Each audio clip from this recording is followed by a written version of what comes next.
I decided to take some statistics because we're being bombarded constantly telling us that men need to stop being toxic, right? Toxic masculinity, that we need more women in the world, that men are too this or too that, or we need to sit down. And you know what?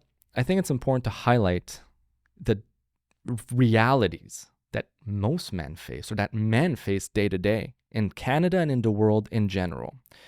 So I'm going to read some statistics to put things into perspective so that hopefully if you're a guy, you realize, well, you're not alone. And if you're a girl, especially a diehard feminist who thinks that men are pieces of shit that deserve to die, well, you realize that perhaps men are suffering a lot more than you think. And it ain't all rosy and rainbows and sunshine and fucking butterflies. In 2024, 71% of opioid toxicity death were men. Boys account for 70% of suicides in older teens. In 2023, 67% of homeless shelter users were men. Since 2016, the homicide rate amongst men and boys as the victims has increased by 20%. In May 2025, unemployment amongst young men reached over 22%. We talk about youth unemployment rate being at 14.8%, but if you look at just youth unemployment rate in men, it is 22%, the highest level in decades. In 2020, 19% of boys did not graduate high school. This is the reality that boys and men face day to day, and this is not even counting we're the ones being sent to war when there's a war. We're the ones that face theft and assault in the streets more. We're the ones that are told to work these gutless, thankless jobs to keep society alive and then told to go back home, sit down, and you don't deserve to have a voice. All in all, I just want to say men are incredibly important in society. And this is your month. Support each other. Speak up. You have a voice. Don't be shy. Don't silence yourself. And if you agree with what we say, well, join along. We're here to bring awareness to this shit, dude. You know, you shared a lot of statistics, and you know, I always try to think like, what is the root cause of all this? Because statistics are oftentimes symptoms, yes, of a deeper issue. Good point. And so, what is the deep issue here? And I've thought about this for many years because, you know, we're young guys, and well, youngish. Oh, I'm getting some gray hair. I got gray in my beard. You don't see it because I shaved it, but there's fucking gray in there. We're not in our 50s or 60s. You know, we're in our 30s. We're still like Yes. in a phase in our lives where we're trying to develop, trying to figure out what's next, trying to figure out a vision, a goal. Yes. I think the root cause as to why men are so miserable and depressed these days and lack vision and purpose is because there's a crisis of masculinity. There's like a war against masculinity. Like you've always heard this, like, you know, let's take an example of like the most biggest feminist you've ever met. You know, this like, fuck men ain't shit. And it exists on both sides. I'm not going to take either side on this. There's horrible men and there's horrible women. But overall, there's this, like you said, this like silencing of men, in that your opinion is worth less now because you're this, you know, this patriarch. You've been in power for the whole time. You have all the power in your hands. You're like, we are the victims. Yeah. Everyone else is the victims. We're the enemies, you know? And I think that what it did is it really demoralized a lot of men.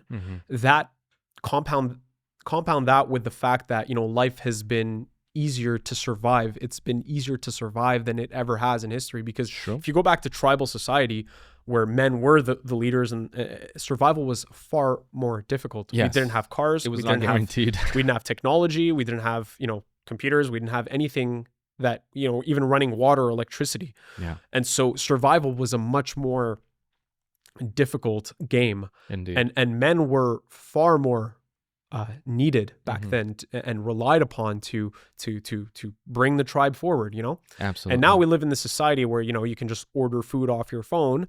And so the process of having to actually go out and hunt for your food has been replaced by just taking your phone and just pushing a couple of buttons. And so I think there's these two things, the feminist new culture that has kind of created this demoralization of men, as well as the fact that survival is far easier because of the work that a lot of men historically have done, all the inventions, you know, all the great inventions we've had. I think it's created this like more timid man who almost resents his own strength, resents his own masculinity, his own power. But I have a message for, you know, the men that listen to our channel, that like, you should dig deep into your masculinity. Find what it is that you value. What is your purpose? What is your mission in life? What is your vision? And it could be as simple as, hey man, I just want to open a bar and I just want to have a great sports bar. Yeah. And that's what I'm passionate about. I'm passionate about food. I'm passionate about, it could be so simple. But if you have a purpose, a vision, a goal, and a place to go, no matter how simple it is, if you have a reason, you know, I think the expression is if you have a why, the what is easier or something like that. It's the why, the how becomes easier. The how becomes easier, something like that, right? Yeah. If you have a vision, a purpose, a goal, no matter how simple or complex it is, you have a pathway forward. And that pathway forward gives you hope.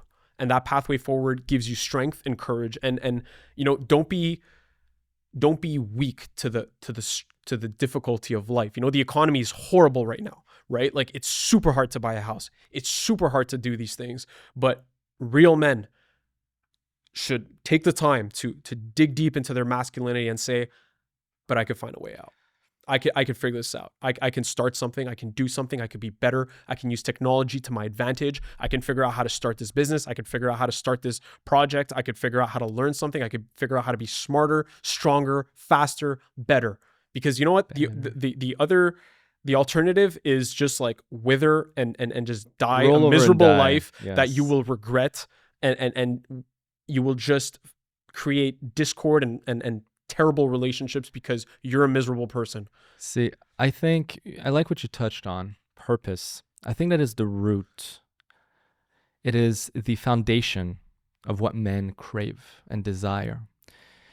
When do you get the most anxious? Most people will say to get anxious when they're not accomplishing their true potential, right? Let's say you need to know, you know deep inside you need to do something, but you're procrastinating or you're not doing it. That's when anxiety comes in, right? You're depressed oftentimes because you fucking walk around life with no purpose. Find your purpose. Life is not about happiness. It's not about pleasure. It's not this hedonistic fountain of like decadence all the time. The most fulfillment you'll ever get in life is from purpose. Waking up in the morning with a mission, going to bed at night, exhausted, tired, but hopeful for tomorrow because you're on a purpose, you're on a mission. So purpose is super important. And you know what? For something that is super purposeful, and I've discovered, is being a parent, being a father, and something I highly encourage everyone to pursue. It is probably one of the best purpose, but being an entrepreneur or developing a skill set, building a business, taking care of people, starting a charity, fucking going to the gym and your health, that's important. And you mentioned another thing too that I took a note about how we're told to repress all of this masculinity inside of us. And it reminds me of a quote from my favorite movie, Fight Club. In there, Tyler Durden says, we're a generation of men raised by women. I don't think another woman is the solution we necessarily need. But it is true. I mean, I remember in high school, or not even in high school, in elementary school, all my teachers were women. All the educators were women. In high school, they were all women as well. We're surrounded in a system that, to be honest, now favors women. Everything has to be 50-50, if not even more feminist than anything else. Men are told to take a seat back. The only reason I developed to be the man I am today, I credit one thing and one thing only. It's hockey. I had some incredible mentors, incredible coaches that taught a young boy how to strive for more, how to face adversity and challenges and overcome it, how to work as a team, to build something bigger than yourself. And most importantly, how to be confident in your ability. Believe in yourself. Because that is the one thing that most people crumble under, is they don't feel they are worthy enough for anything. And you see it all the time. I've had people, and I'm sure it's happened to you too. And if it hasn't yet, as we get more exposure, I promise you it will. They reach out to me and they say, I really believe in what you guys are talking about, but I'm too scared to voice my opinion. They're too scared because they're scared of backlash. They're scared of backlash because they're not comfortable standing right here in the spotlight and saying, this is who I am, this is what I believe in. That's a lack of confidence. Period. No ifs or buts. Should not be happening. Should not be happening. Mm-hmm. It all comes down to lack of purpose, right? If you believe in what you're saying, if you believe in your purpose, you believe in your vision, then you will be more assertive about it. You will be more masculine about it. You will lead. Let's hope. And that's just what. Let's hope. Oh.